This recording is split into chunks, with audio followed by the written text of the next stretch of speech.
मैंने tech job शुरू की थी एक IP-DT1 लॉन्ग डिस्टेंस कंपनी के साथ।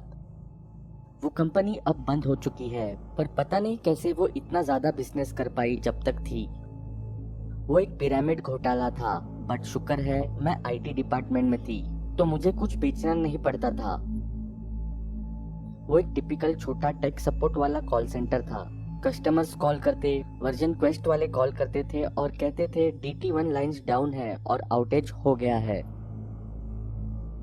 सिर्फ मैं ही एक फीमेल थी अपनी टीम में, और मैं ट्राई करती थी अपने मेल कलीग्स को दिखाने के लिए कि मैं भी वो सारा काम कर सकती हूँ जो मेरे मेल कलीग्स करते थे।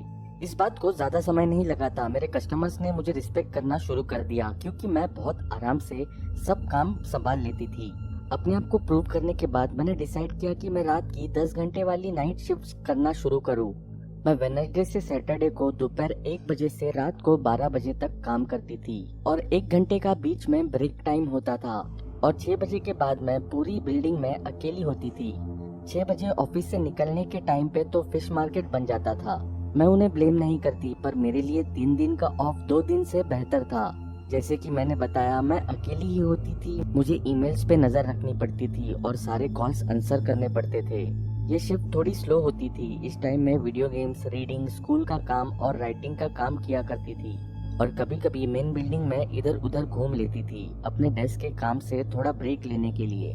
मैंने अपने सेलफोन में वॉइड सिस्टम लगाया हुआ था ताकि कोई भी कॉल्स मिस ना हो। ऐसा करने से मैं सोडा और खाना वगैरह ले आया करती थी। एक बार मैं अपने डेस्क से दूर थी और नीचे लंच रूम से सोडा लेने जा रही थी। वेंडिंग मशीन बेसमेंट फ्लोर में थी। बेसमेंट में विंडोज की दीवार बनी हुई थी और एक सिक्योरिटी डोर भी था। मेन एंट्रेंस भी ऐसा ही था, बस वहाँ पे एक कैमरा था मेन डोर की तरफ, पर और कुछ नहीं जो सेफ लगे। मुझे बेसमेंट में जाना अच्छा नहीं लगता था, क्योंकि बिल्डिंग की पीछे वाली साइड एक घने जंगल को फेस करती थी। वहां जाने के लिए एक रास्ता बना हुआ था, पर पता नहीं किस वजह से उन्होंने वहां कोई लाइट्स नहीं लगाई थी। पता नहीं ऐसा क्यों था, पर जो भी था बहुत अजीब था। कभी कभी मुझे वहां जानवर आते जाते दिखते, और कभी ऐसा लगता जैसे मुझे कोई देख रहा है। मैं हमेशा कोशिश करती थी कि जल्दी करूं जब भी सोडा या कुछ खाने को लेने जाती। तो एक बार मैं सोडा लेने नीचे बेसमेंट में जा रही थी। वो एक बहुत लेजी नाइट थी, तो मुझे थोड़ा कैफीन चाहिए था, जिससे कि मुझ में थोड़ी एनर्जी आ जाती। मैंने पैसे चेक किए पूरे थे या नहीं, ताकि मैं फटाफट से सोडा खरीद कर वापस आ सकती। मैंने अपनी आंख टेढ़ी करके देखा तो मुझे ग्लास डोर के उस तरफ अंधेरे में कोई दिखा। मैं डर के मारे वहीं खड़ी हो गई और जंगल की तरफ देखने लगी, पर जैसे कि मैंने बताया, वहाँ सिर्फ अंधेरा था। मुझे बहुत अनईजी हो रहा था और मुझे लग रहा था मुझे मुड़कर वापस अपने डेस्क पर चले जाना चाहिए, पर उस समय 9 बजे थे और मेरी शिफ्ट खत्म होने में टाइम था। मुझे जैसे भी फील हो रहा था, मैंने उसे इग्नोर किया और सोडा मशीन की तरफ गई और अपनी ड्रिंक सिलेक्ट की। सोडा नीचे आ गया और जैसे ही मैं उसे उठाने के लिए झुकी, मुझे एक जोर से पींग की आवाज आई। ऐसे लग रहा था जैसे किसी ने ग्लास से किसी चीज पे मारा हो। मैं उठी और मेरे गर्दन के पीछे मेरे रोंगटे खड़े हो गए। मैं धीरे धीरे पीछे मुड़ी और डर रही थी कि वहाँ कोई दिख न जाए, पर जैसे ही मैं पीछे मुड़ी, मैंने फिर से देखा कि वहाँ सिर्फ अंधेरा ही था।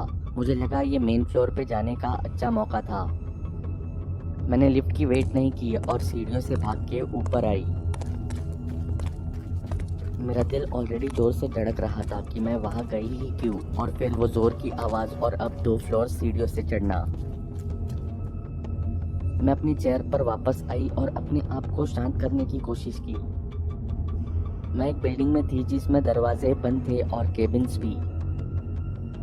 मैं अपने आप को बार बार बोल रही थी कि वहाँ कुछ नहीं था, पर पता नहीं कहाँ से फिर मुझे ऐसे लगने लगा जैसे कि कोई मुझे देख रहा है। मैं अपने क्यूबिकल से उठी और इधर उधर ऑफिस में नजर घुमाई, पर कुछ भी आउट ऑफ प्लेस नहीं था।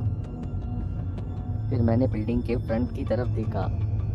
पहले दरवाजे के बाहर एक पतला, लंबा और मैला सा आदमी खड़ा था। वो अंदर की तरफ झांक के देखने की कोशिश कर रहा था। मैं वापस अपने क्यूबिकल में बैठ गई, इससे पहले वो मुझे देख पाता। वो मेरे ऑफिस में काम करता हो ऐसे तो नहीं लग रहा था, और 9:30 हो रहे थे। समझ नहीं आ रहा था कि वो हमारा ऑफिस क्यों चेक कर रहा था। जैसे ही मैं चेयर में बैठी मुझे दरवाजे के हिलने की आवाज़ आई। मैं धीरे से उठी और मैंने देखा कि वो दरवाजे के हैंडल्स खींचने की कोशिश कर रहा था। शुक्र है वो खुले नहीं, पर जब मैं उसे देख रही थी वो मुड़ा और मेरी तरफ देखने लगा। उसके चेहरे पर चोट के निशान थे और वो बहुत गंदा भी था। जैसे ही हम दोनों की नज़रें टकराई उसने दरवाज़ा जोर से पीटना शुरू कर दिया और शीशे को तोड़ने लगा। मैं बहुत ज़्यादा डर गई थी और रात का समय भी था। उस ऑफिस के बिल्डिंग कॉम्प्लेक्स में मैं बिल्कुल अकेली थी। मैंने अपना हेडसेट उठाया और 100 पे कॉल किया। जब मैं ऑपरेटर के आने का वेट कर रही थी तभी मैंने देखा कि वो आदमी ग्लास डोर के एक तरफ से दूसरी तरफ घूम रहा था। पुलिस स्टेशन, आपकी क्या इमरजेंसी है? ऑपरेटर ने फ़ोन उठा के पूछा।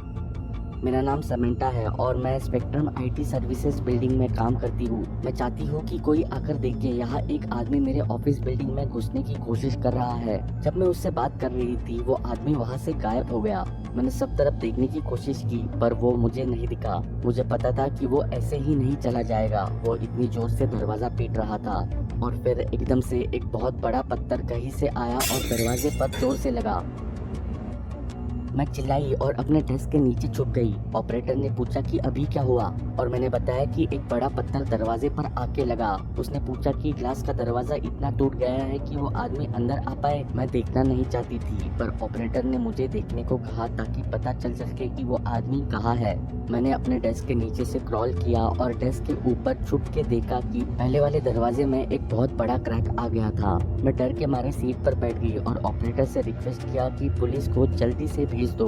उसने कहा पुलिस रास्ते में है। मैंने ऐसी कहानियाँ पहले बहुत पढ़ी है और लोग कहते हैं कि पुलिस कभी भी टाइम पे नहीं पहुंच पाती और वो झूठ नहीं बोलते। ऐसा लग रहा था जैसे टाइम रुक गया है और तुम कुछ कर नहीं पा रहे। एक बार और दरवाजे की आवाज आई और उसके साथ ही शीशा टूटने की आवाज।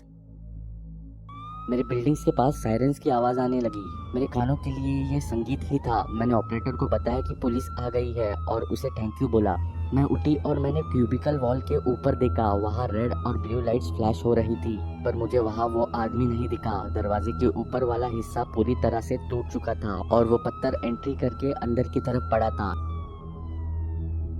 एक ऑफिसर अंदर आया और बाकी के ऑफिसर्स ने बिल्डिंग को चारों तरफ से घेर लिया था। मुझे उनकी गाड़ी की लाइट्स पूरी पार्किंग लॉट में चमकती हुई दिख रही थी। पहला ऑफिसर जो अंदर आया और जिसने मुझे ग्रीट किया वो एक बहुत दयालु आदमी था। उन्होंने मेरे साथ आराम से बात की और मुझे समझाने का टाइम दिया कि मेरे साथ क्या हुआ था।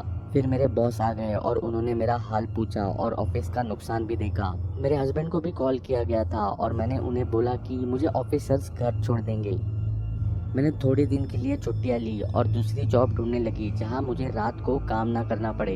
जब मैंने अपनी स्टेटमेंट दी तब मैंने ऑफिसर को बताया कि वो आदमी मेरे पुराने कलीग का जानने वाला हो सकता है जिसको चोरी करने की वजह से नौकरी से निकाल दिया था और वो कभी वापस आया नहीं। उसको पता था कि लोग कब आते और जाते थे। उसको ये भी पता था हम लोग बेचने वाले सेल फोन्स कहाँ रखते थे। ताला चाबी लगाकर नहीं बल्कि एक प्रोविजनर के डेस्क के नीचे स्मार्टफोन्स और ब्लैकबेरीज पड़े होते थे, व्हाइट बॉक्सेस और फोन कार्ड्स भी। मैंने 1 महीने बाद ये नौकरी छोड़ दी और एक क्रेडिट कार्ड मशीन कंपनी में काम करने लगी। उस ऑफिस में बहुत लोग थे। वो कॉल सेंटर ही था पर मैं वहाँ बहुत सेफ फील करती थी। वहाँ सिक्योरिटी और सेफ्टी कैमरास हर जगह लगाए हुए थे। जैसे कि मैंने बताया वो कंपनी अब बंद हो चुकी है। उसको एक दूसरी कंपनी ने खरीद लिया था और उन्होंने सारे फंड्स खत्म कर दिए थे जिससे उसकी कोई वर्थ नहीं रही। और वो जो आदमी उस दिन जो मेरे ऑफिस में घुसने की कोशिश कर रहा था, मैं उम्मीद करती हूँ कि मैं उसे फिर वापस कभी ना मिलूं।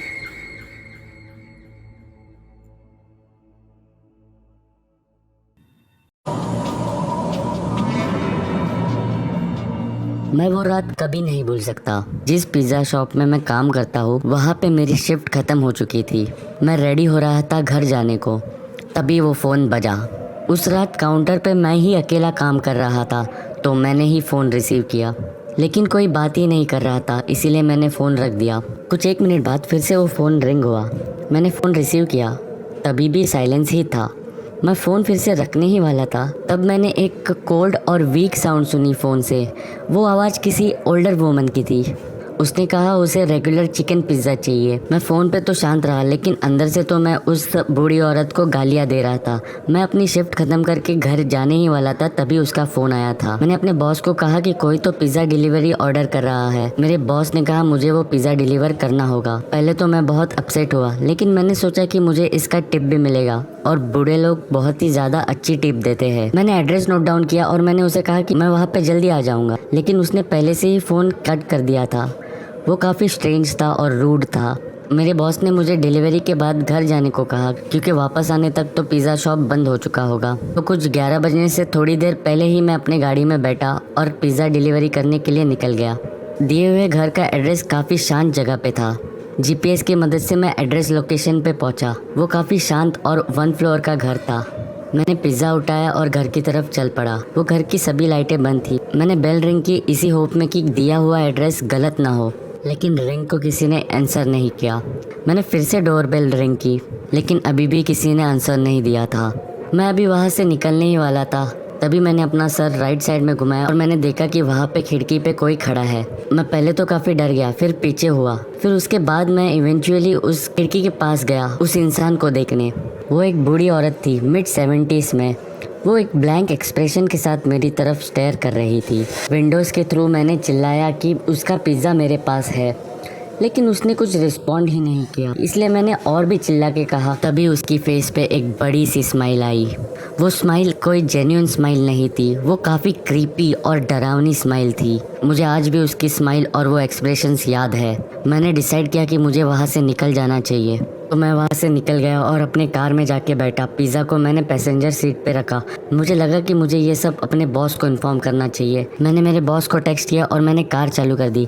बस एक बार मैंने राइट साइड में अपनी नज़र डाली। मैंने देखा कि वो औरत पैसेंजर सीट के विंडो में मुझे अभी भी देख रही है, वही सेम स्माइल और एक्सप्रेशन के साथ मुझे स्टेयर किए जा रही है। ये देखते ही मैंने वहाँ से अपनी कार बड़ी तेज़ी से भगाई और मैंने पीछे मुड़ के भी नहीं देखा। इसके बाद मेरे बॉस ने मुझे कभी लेट नाइट डिलीवरी